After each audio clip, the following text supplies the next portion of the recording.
This is the Crowd Crux Crowdfunding Podcast with Sal Brigman, where we cover everything you need to know to launch a successful crowdfunding campaign. We speak with proven entrepreneurs who've raised money from the crowd and want to teach you how to do the same. Stay tuned because we're about to reveal how to launch your dream project. With your host, Sal Brigman. Before we get started with this podcast episode, I want to take a second to introduce you to my friends at Fulfillrite. If you need help shipping out your Kickstarter or Indiegogo perks or rewards, Fulfillrite is the absolute best company for you. I've been working with them for a while and I can vouch for their services. They make it dead simple and take all of the headache out of shipping out all of those boxes, all of those orders to your backers and your customers. If you want to check them out, go to fulfillrite.com at fulfillrite.com. What up? Salvador Brigman here with the Crowdfunding Demystified podcast. If it is your first time tuning in, not only is my name Sal, but I also talk about crowdfunding. I also bring guests on this show and interview them, dissect their campaign, how they actually hit their fundraising goal, what they did to market their projects, how they got backers, both for entrepreneurs and also creative types. You know, if you're trying to raise money for a film or you're trying to raise money for a board game, we also get into that with this podcast. And today's podcast episode is very in line with that sort of train of thought. I brought on a creative type who tried to raise money 3 times on Kickstarter. And this is actually, I think, really a very important point that I want to hammer home, because we will see campaigns in the media, we'll see campaigns on Kickstarter that just seem like they were instantly successful. They raised a ton of money. And it almost seems a bit intimidating when we see these 6 and 7 figure raises. It's almost like, wow, like how can I actually even begin to do half of what this creator was able to do? Because it is just very impressive. This entrepreneur, this creative type, failed his first 2 times around on Kickstarter. He was not successful. He was not successful with his first 2 campaigns, but then he learned a lot. He improved a tremendous amount, and he was actually able to smash his goal on Kickstarter the 3rd time around. So you're going to learn in this interview exactly what it was that he did differently. You know, how did he improve his launch strategy? How did he come up with a better product?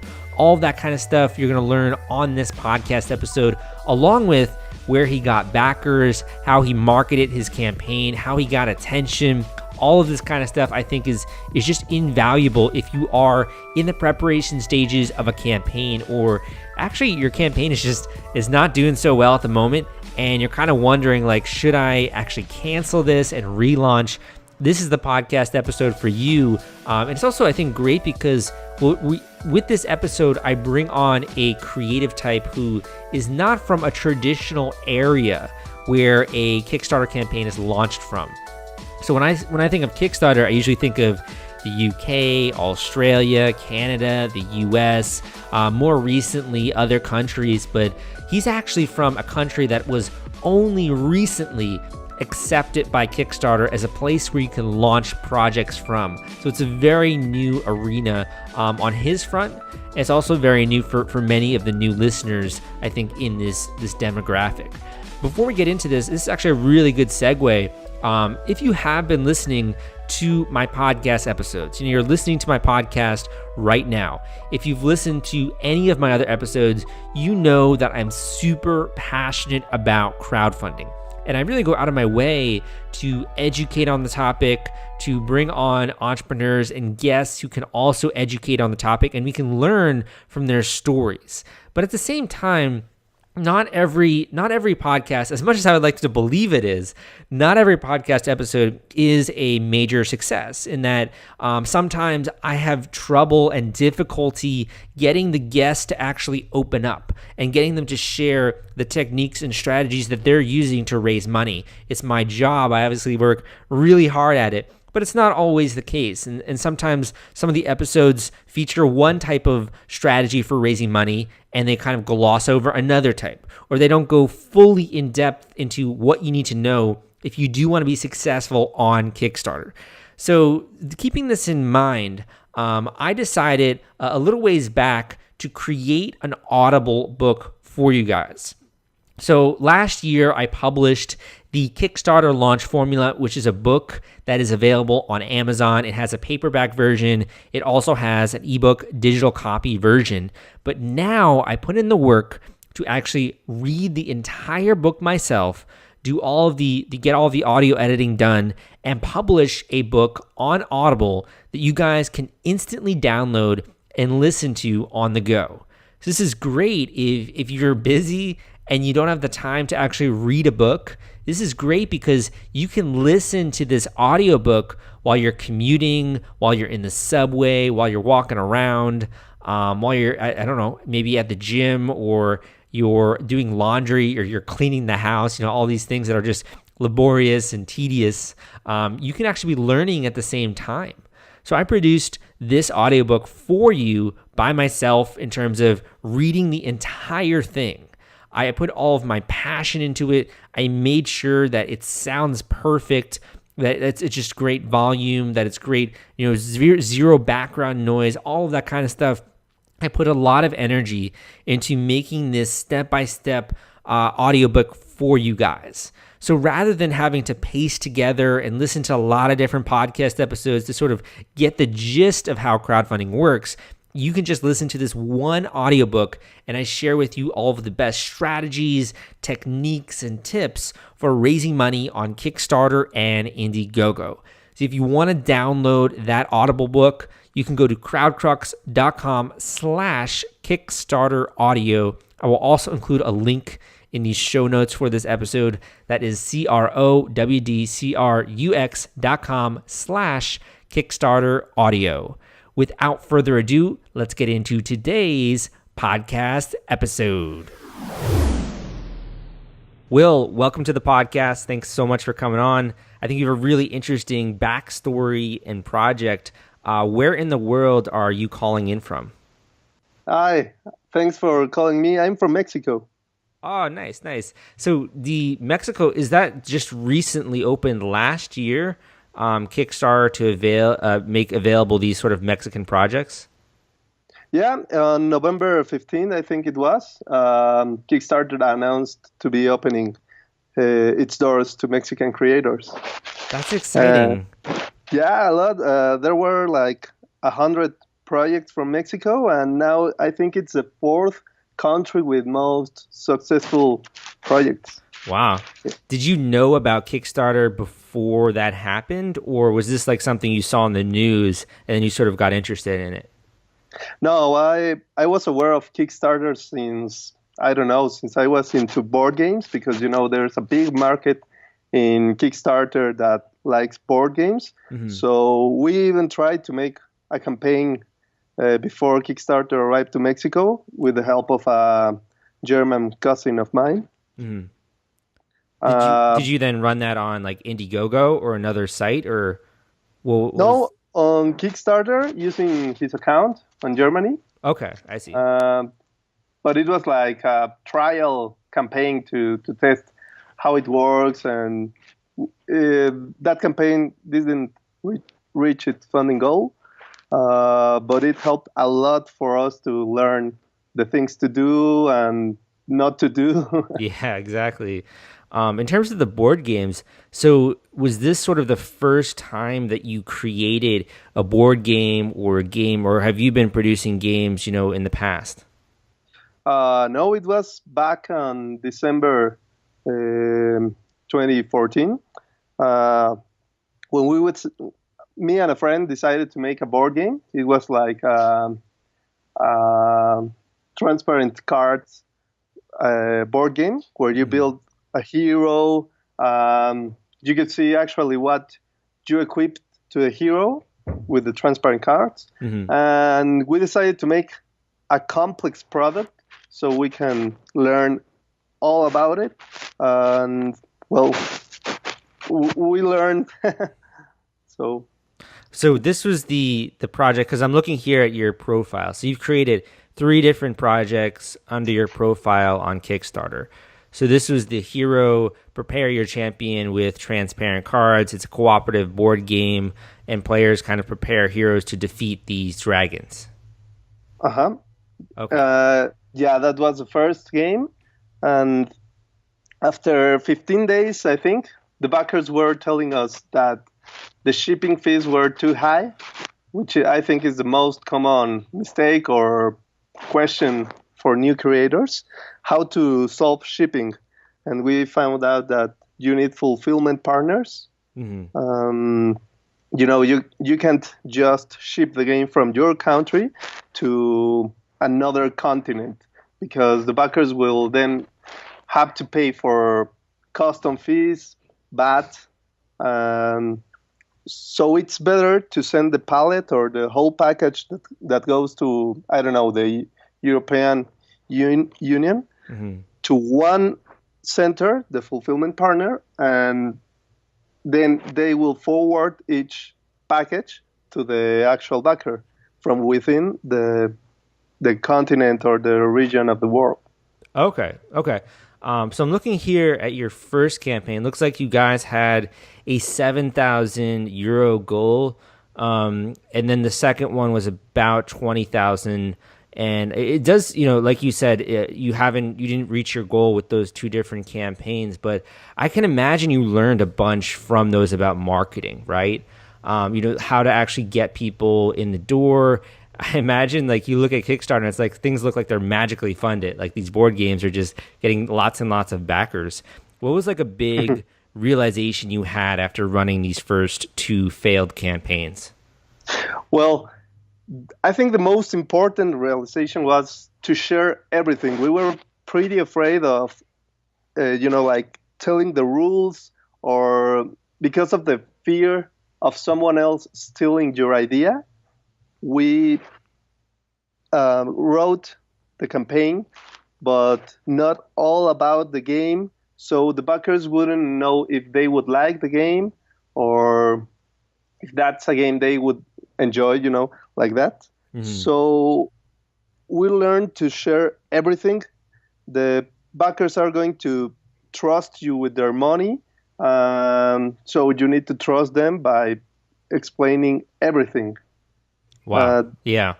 And that's very intimidating and scary, because if you put a lot of time into making a card game or a board game, you don't want other people to rip it off. So it's really scary to do that. Mm-hmm. And besides, you have to send the game, or at least prototype copies, to reviewers or to other channels, because you need exposure during the Kickstarter campaign. So the fear of someone else is stealing your idea, you must get rid of it. Mm-hmm. Totally. The thing about the shipping, fulfillment partners, was another thing we learned with the Hero campaign. And, well, you mentioned the goals that we established on the campaigns. Mm-hmm. They were pretty high. And we learned that it's better to simplify your product. Mm-hmm. So you have a low funding goal, and then using stretch goals, you can get to the product as you wanted it to be. If you reach a higher funding, then you could make a bigger box, for example, no? Yeah. I was looking here through some of the comments, and for example, these people are actually very courteous. I've seen definitely some projects where people were just angry in the comment section, but one person was like, I hope this doesn't come across as harsh. It looks like a super fun game. Would love to play it, but the costs are a little bit too high for me. So to me, this is sort of saying that while, yes, obviously the campaign didn't hit its funding goal, you actually got a lot of good feedback from running these first 2 failed ones.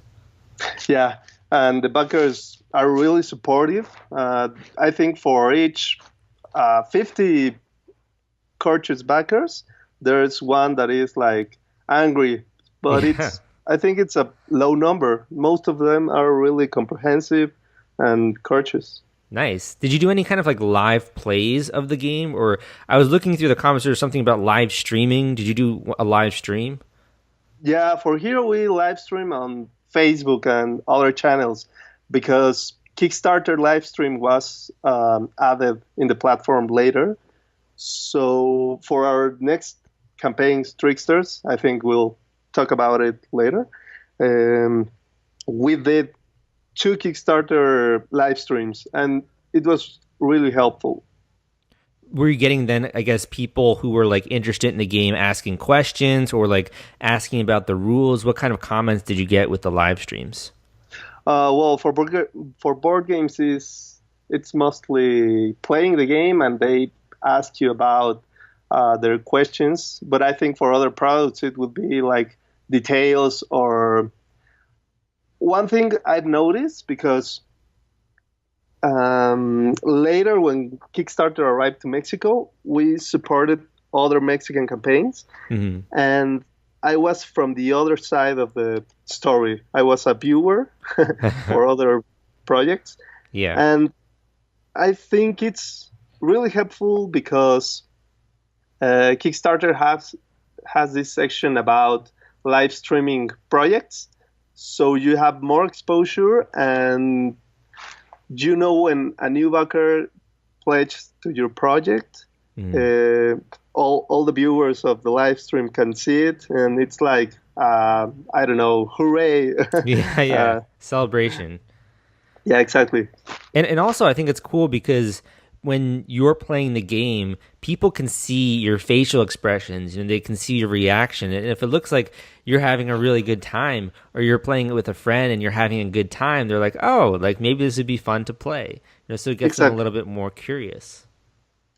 Yeah, totally. It's you feel like being there, you feel closer to the project because you get this experience about being a backer, about getting in touch with a project before it's even in retail. So yeah, you enjoy it as a viewer, as a backer. I want to talk a bit about Tricksters and this campaign, which was successfully funded. But before we get into that, I did want to ask you, I think being from Mexico, going on the platform when it was just opened, it's a little bit also intimidating because there is that language barrier. You know, you're putting something on a platform where there are English speakers or different types of languages being spoken. Did you notice that translated? Like, was it difficult for you to communicate to people, or was it difficult for you to get backers because of language, or is that something that did not at all impact it? Luckily for me, I'm just bad with my English spoken because my written English, I think it's pretty good. I actually can read English pretty well. But I think Kickstarter must have all the campaigns in English because the biggest market is in the United States, in Canada, in the United Kingdom, and English is almost like a second language you must learn to speak. Yeah. So and it's also a lot of like terminology as well, like things like stretch goals or all of the different Kickstarter lingo. So there's also that barrier a little bit. Yeah, but before launching a Kickstarter, I always recommend to be a backer from many campaigns. So you learn what are the terms, the terminology for crowdfunding projects. We even in Mexico, in Spanish, we sometimes introduce English words like backers. It doesn't have quite a translation in Spanish, so we just say backers, even though it's an English word. So we really get used to the terminology of crowdfunding projects. I think that's a really good recommendation.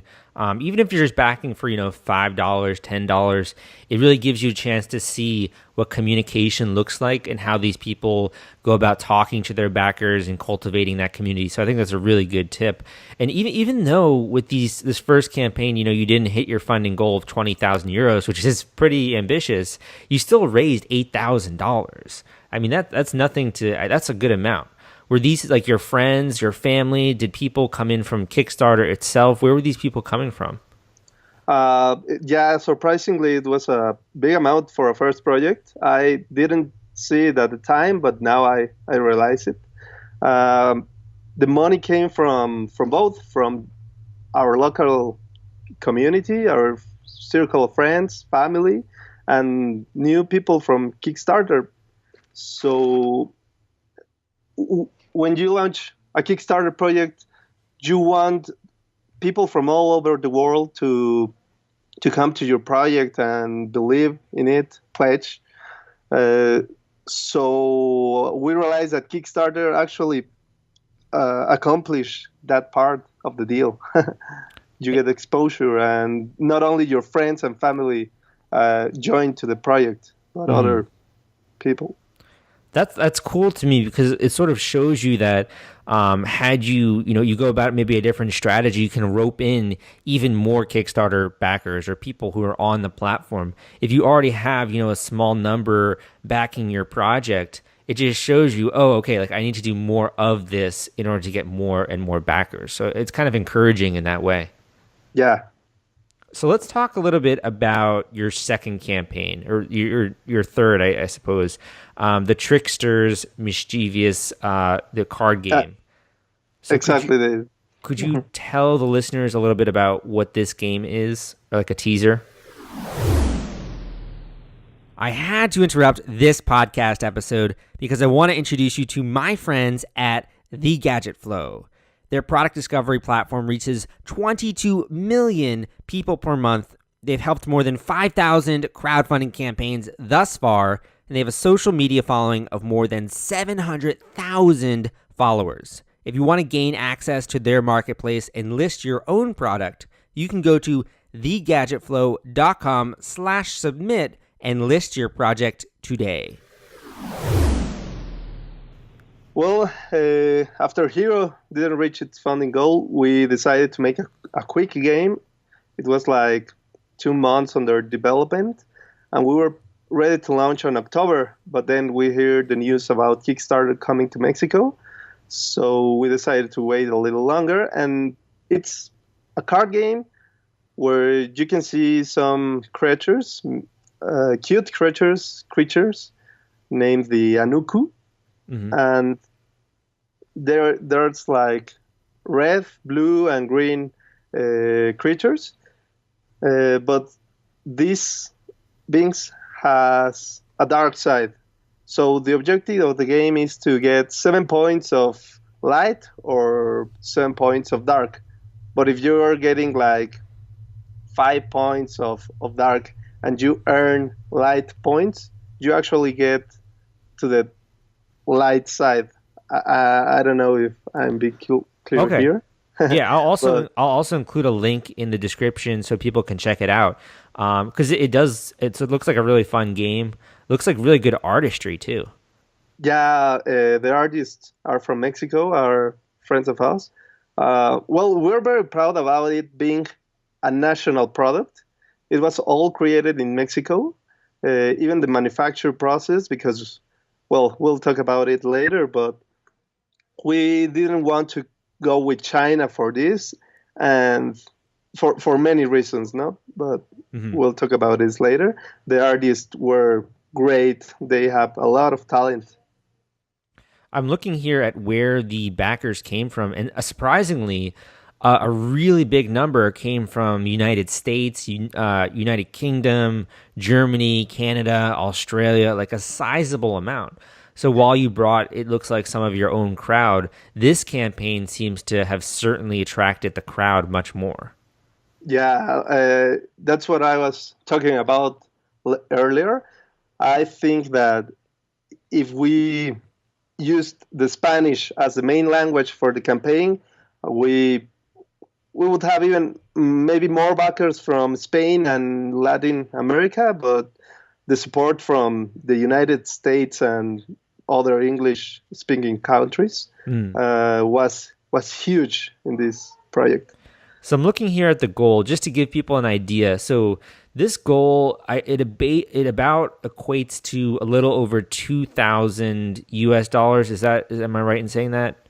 Yeah, that's right. Okay, and then you ended up raising about 25,000 US dollars. Exactly. Wow, Yeah, it was. incredible. Yeah. When you let me search the way to translate it because I always say it in Spanish. I think it's like less is more. Hmm. When you aim for a simpler product, you get to the funding goal faster, Yeah. and then you get support from a lot of backers who don't like the the funding period. There are a lot of backers on Kickstarter that don't like the adrenaline of are we going to reach the funding goal or not. So it's better for your project to reach its funding goal in the first week. So many backers who don't like to bother on pledging on campaigns that don't reach their funding goal, they will be in your project if it's already funded. So there's more confidence that this is actually going to happen. They're not just going to get their hopes up. This is actually something that's going to ship out to them. Exactly. So I'm looking here at your KickTrack stats. It looks like you hit about maybe 10,000, US dollars in the first week, which is really good because your last campaign, 7,000 euros around there was your, I think, max raise. So this campaign, you did really well in the first week. And then I noticed you sort of fell into the Kickstarter slump of death, what I call it, which is it's hard to continue that momentum. Yeah, actually, that part I'm not a big fan about that period. And then Kickstarter gave us a featured batch, like a project we love, and it's a really big deal because you get a lot more of exposure when you have that batch than when you don't have it. So, how do you call that period again? I call it the Kickstarter slump or the Kickstarter slump of death. The slump of that. Yeah, actually, on that period for Tricksters, when we didn't have the future project, there were like one cancellation and one new backer each day, so the project remained the same. And then with the batch, you get like 3 new pledges and one cancellation every 2 days. It's weird how those things work. Yeah, so it evens out. Yeah. Then in the last week, this is when you really had a surge. And you pretty much picked up, $5,000, maybe even, $8,000 in the span of very few days. Why do you think that was? Well, we thought that we will reach our funding goal on day 2, but it was after 6 hours of launching the campaign. And it was because of us building a community. Back then, 1 month ago, from launching Tricksters, the campaign from Ilan Lee, I don't know if you know him, the creator of Exploding Kittens. Okay. He launched a new game, Birds vs. Babies, with the Oatmeal, the webcomic guy. Mm-hmm. And I was very excited about that campaign, and I made a lot of friends via Kickstarter over there. So when we launched Tricksters, there was like our family, our local friends, the new backers from Kickstarter, and a lot of backers from Kickstarter. I think that was the key part of the funding to be so fast. In terms of the last week, the last 4 days, why do you think there was that big bump in pledges in the last 4 days of the campaign? I think it's because Kickstarter features you as ending soon projects. Mm-hmm. So you get, again, more exposure. And we also raised a Thunderclap campaign. Mm-hmm. Do you know the platform? It's okay. I'll recap just for new listeners. Oh yeah, it's a good idea. That's a good idea. Yeah, a platform where you ask other people to support a post on Facebook or a tweet on Twitter, and on the day you set, all the supporters will share that post. So you get even more exposure, and the algorithms of social media display that post even more. So we launched a thunderclap on the last 2 days. Kickstarter also launches a reminder for interested people on the last 2 days. So that's the bump over there. So yeah, Thunderclap. I'll also include that in the show notes. Basically, it's quote unquote like a crowd speaking platform where everything will go out at the exact same time. So it's a really great way to coalesce your entire followers, your entire follower base. That's a really smart idea. You guys did that. Yeah, thanks. Most people do it at when they release their campaign, when they launch. But I think it's better when you have backers in your campaign, so it's better to launch the thunderclap on the last days. Mm-hmm. Yeah, I think so too, because it also depends on sort of what your existing marketing plan is. So if you don't have anything planned for the last few days, then that's a great way to coalesce all of that following. Did you do any other kind of paid advertisements or any other tools that you used to get the word out with the campaign? For Hero, we used banners on other websites, board game websites, but we found that it's not as helpful as you would think. Mm-hmm. Maybe for some projects or some very visually attractive ads, it works, but for us, it wasn't worth it again for tricksters. So let me recall. No, I think one backer at a time. When you have the Kickstarter slump of that, or yeah. When you have that, you actually have to focus to get a new backer, a friend, or a familiar, and new backers will arrive from the platform. You can always contact bloggers, and it's a good idea, but rather than keep posting and sharing your project online, I think it's better to have one physical backer a day, and slowly you'll get more funding. Did you find any social media networks to be better than others? Say Facebook being better than YouTube or Twitter. Did you find any like that, or was it pretty much just across the board those were helpful? Well, MailChimp is not a social network. It's a mail list manager. But I want to mention it because I think it's really effective to have the newsletter feature on your project. Besides that, our Twitter has many followers, but Facebook is better, I think. For future projects we have in mind, we want to make better use of Facebook because there are a lot of groups for board game. Don't use the groups for crowdfunding projects. Nobody reads the post there. Well, that's what I learned. But focused groups on Facebook are really helpful. I don't know, if you have a book, then search for literacy groups rather than crowdfunding groups. Oh, sorry, I didn't mean to cut you off. You can keep going. No, sorry. I was just going to say that creating an event on Facebook is really helpful too for your local friends and family. That's a really good idea. It's also, I think, just a great way because if you're trying to coordinate a bunch of people to show up at an event or try to coordinate people to know about the campaign, you could individually message them or you could get them all together at an event. So that's a really good idea. Yeah.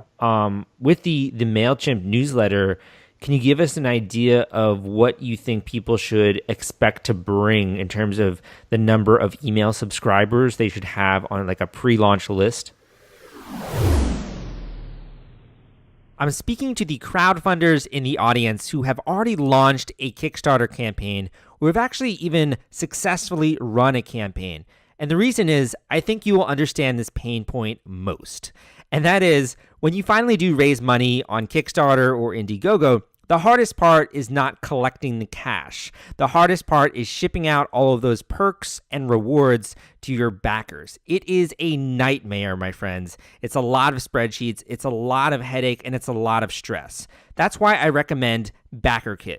If you have not heard of BackerKit, they help you collect surveys, they help you collect data, and the entire fulfillment process is just so much easier and so many less spreadsheets when you use their software. You can check them out at backerkit.com and use CrowdCrux for a special discount.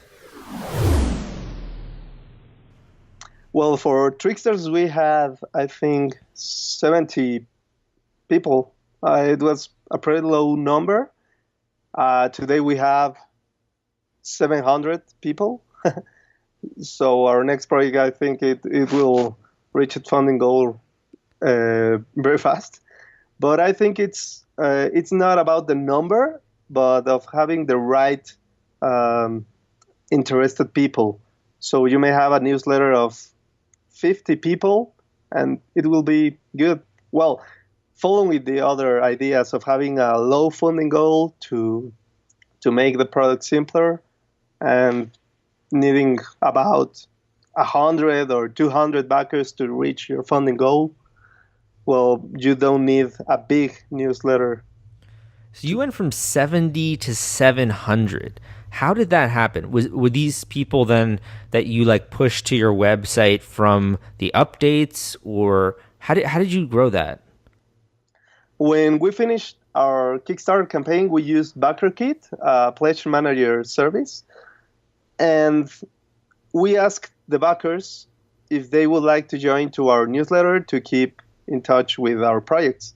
And now we're going to launch two projects on August, and they will get in the loop about them.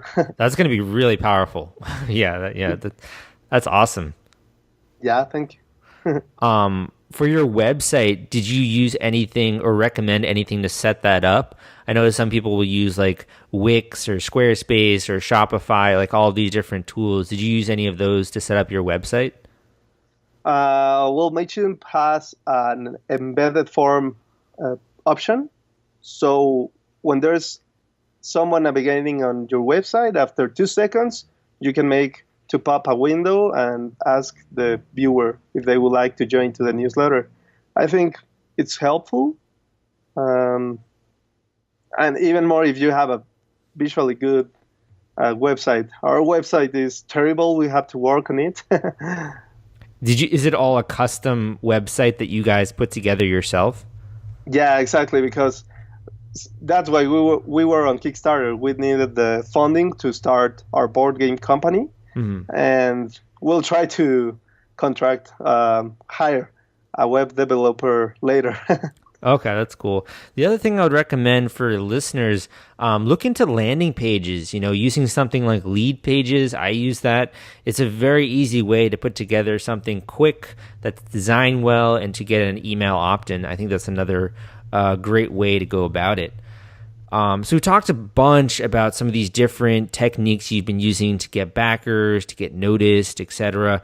I want to talk and ask you a bit about the fulfillment, because that's something we sort of glossed over a bit. I know you were talking about, your dealings in China, how you were going to source it, or if you're going to create it yourself. What did you learn on that aspect? All the manufacture was made here in Mexico, so we didn't have to pay for customs from China. They are pretty high.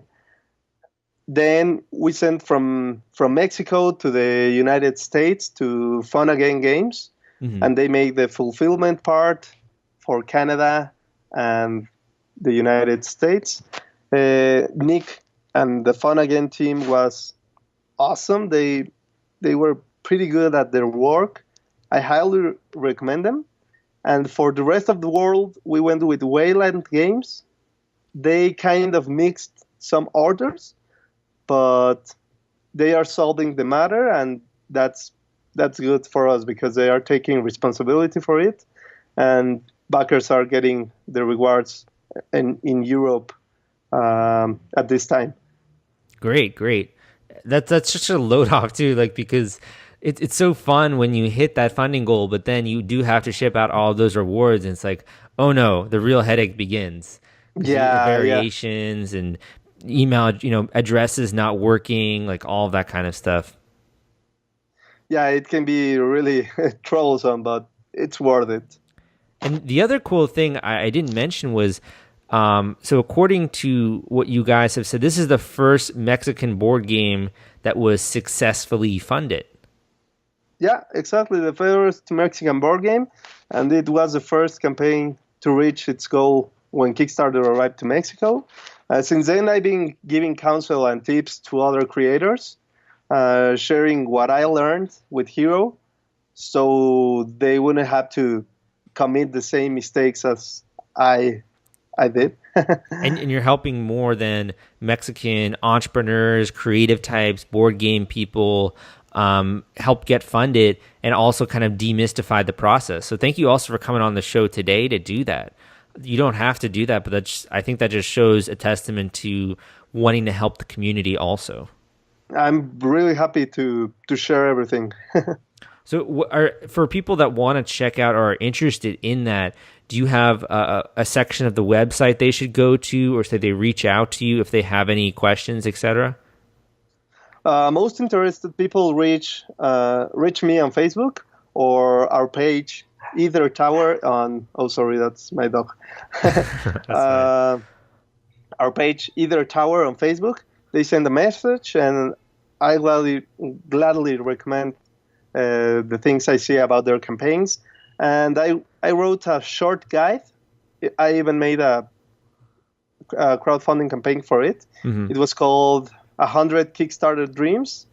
And it was back when Kickstarter launched the initiative to make 100 projects. Mm-hmm. I wanted to gather the information of 100 backers, 100 creators to share their experience. And the first part of the guide is already finished. I sent the PDF a while ago. I can send to any interested people. It's a guide with what I've learned about crowdfunding, and the second part will be available in the next year, and I will interview creators like Ilan Lee from Exploding Kittens, a lot of Mexican creators, other board game creators. Awesome. It will be interesting. Yeah. Yeah, that's awesome. And also, it kind of paves the way, if you are a Mexican creator, or even if you're just a board game creator in general, and we're seeing people like you become successfully funded after 2 failed campaigns. That's really encouraging, because it shows you don't have to get it right the first time. You can try this out. You can see what you need to tweak or what you need to change in order to be successful, and you can launch again. And like you can raise $25,000. Yeah, success is made about of a lot of mistakes, but you eventually get you hit it. Yeah, that's true. Was this always then something like you wanted to do? Like, you want to make board games for the rest of your life? Do you want to create an e-commerce company? What's sort of in the future here? Well, for Either Tower, it's making board games. We are publishing other games. In August, we're going to launch a board game that was not created by me or my associate Juan. It was from another person who made a game for his daughter and his wife, and we're going to publish it, launch the Kickstarter, make the production, fulfillment, etc. That's for Either Tower. For me, I'm a creative person, so in fact, I'm a musician. I wanted to launch an album soon. I don't have the time right now, but I want to do it. I like to help my girlfriend with her projects too. So I don't know what's in the future for me. But for Either Tower, it's board games, definitely. That's really exciting, and I think that really caters to the fact that nowadays we do have multiple interests. You don't just pursue one thing for your entire life or your entire career. You can be doing multiple things. You can have that side hustle where you are producing an album and you're raising money for that, or you're raising money for a board game that you've invested, your energy and your life into. And you can also be at the same time helping creators with this whole book thing that you're creating. So you're doing a lot of different stuff. It's definitely, I think, a newer model in the way that we work. Yeah, you only live once, right? Very true. Yeah, very true. Well, so you have to do a lot of things. I forgot to mention, we're going to open a board game club, like a board game cafe, but more focused on board games than on the cafe part, coffee. Oh, okay. Yeah, that'd be pretty cool. You could also get to know people that way. I'll go to meetup.com groups. Sometimes they have board games or stuff like that, so you can play with people, get to know some other people in your area. That's kind of an interesting idea. Yeah, we're going to launch it on Kickstarter too. It's going to be exciting. Sweet. Well, it sounds like you're doing a lot of cool stuff. Thank you so much for coming on and sharing all of that, sharing the things that have been working for you, growing an email list from 70 to 700 people, raising a bunch of money, hitting your goal within the first day, and also just, going 10x your goal. You had a $2,000 goal, raising over 20 grand. That's really exciting. I'm going to give you the last word here. If you want to talk to the listeners and offer them a word of encouragement or a final tip or something that you wish you knew when you were just getting started with this process. Well, I'll start again with the part of talking about your project. Don't have fear to think that someone else will steal your idea. You can talk about it with friends, with other creators. You can ask for advice. I'm always glad to hear about new projects and take into consideration that crowdfunding, it's not about the funding part, but on the crowd part. It's more important to build a community here and have the community to support your project than the amount of money they are pledging. The money will come eventually if the product if it's good, but the people, it's harder to get than the money.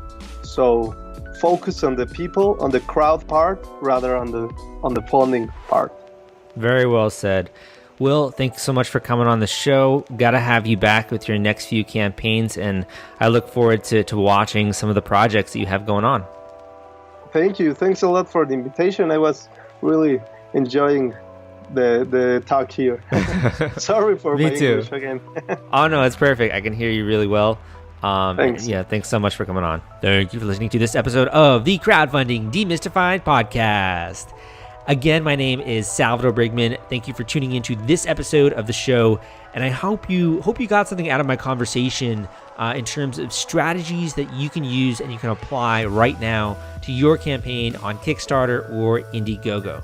Now, of course, you can go out there, you can listen to some of my podcast episodes, you can watch some of my YouTube videos or read a blog post maybe, and try to paste together a launch strategy for your campaign. But it is far more effective to go with a blueprint that works, a proven fundraising strategy that is not only going to get you attention, but also get you backers. And I also go through a lot more ways that you can boost your actual Kickstarter campaign and sort of the actual platform itself, how you can stand out. So this is all contained within my new Audible book, The Kickstarter Launch Formula. Again, this exists already as a paperback version, as an ebook, and now I've produced the Audible version, which you can download at crowdcrux.com/Kickstarter audio. And the great thing about audiobooks, aside from being able to listen to it on the go, I also just find it's a great accompaniment.